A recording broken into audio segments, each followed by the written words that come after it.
dutangira n'umugabo w'umukire urimo kuza yitonze ava mu nyubako yo hejuru amanuka mu yo hasi, aza gake gake yitonze yegera mu ntebe, arebye neza asanga ari umukobwa uryamye mu ntebe mwiza cyane pe, usa neza utuje yiryamye asa nk'uri kureba muri televiziyo.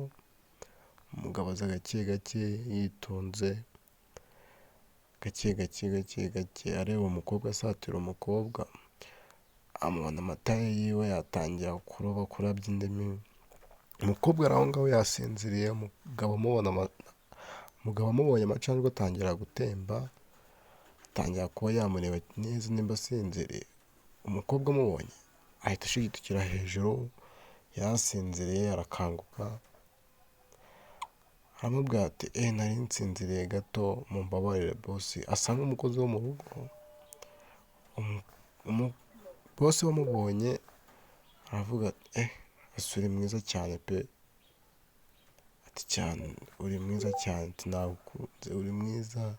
Umukobwa aramubwira ati wapi, ntabwo byakunda, njye ndi umukozi wa hano kandi wowe uri bosi wanjye, wumva ko bitakunda. Umugabo atangira kumwegera gake gake amukoraho, azamura amaboko.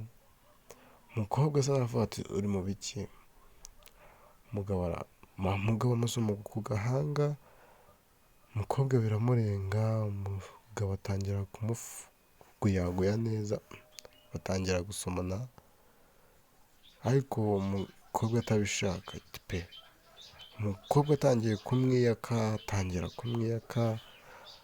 arangira dutangiranye n'umukobwa urimo gukubura. Hano hari mu gitondo cya kare mu rukerera, umukobwa arimo gukora amasuku mu rugo rw'ahantu, asa nk'umukozi wa hano, agenda agiye kumenya imyanda ahabugenewe.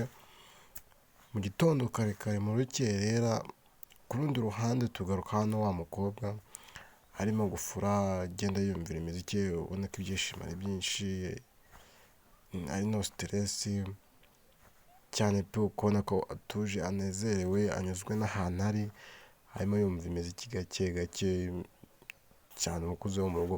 Ku rundi haza umukobwa araza amushyira imyenda, ati ni imyenda imese, hari ahantu ngiye ku muhanda ngiye kurya sho, yego cyane pe uyimesere cyane, ndaza kugaruka mu masaha make ari imbere, ndaba ngarutse, ahubwo wowe yego cyane pe ndabikora cyane. Umukobwa aragenda, umukobwa asigara ari kumbwira ati bayi bayi, atugire sho nziza. Umukobwa avuga ati n'ubundi ni ibisanzwe ibi ndabikora ntacyo bintwaye. Ku rundi ruhande tugaruka hano hari umubosi wicaye, hano hari umugore, hari umusekirite uhari, baraganira. Ati si hanze hari umuntu urimo kugushaka, ati si umuntu yaba ari nde? Ati uwo muntu simbizi uwo ari we tu, ntabwo namenya impamvu uwo ari we. Yaguhamagaye kuri fone arakubura, amuhamagaye kuri telefone, umusore kiramurenga ntiyatuza cyane, aramubwira ati niyumva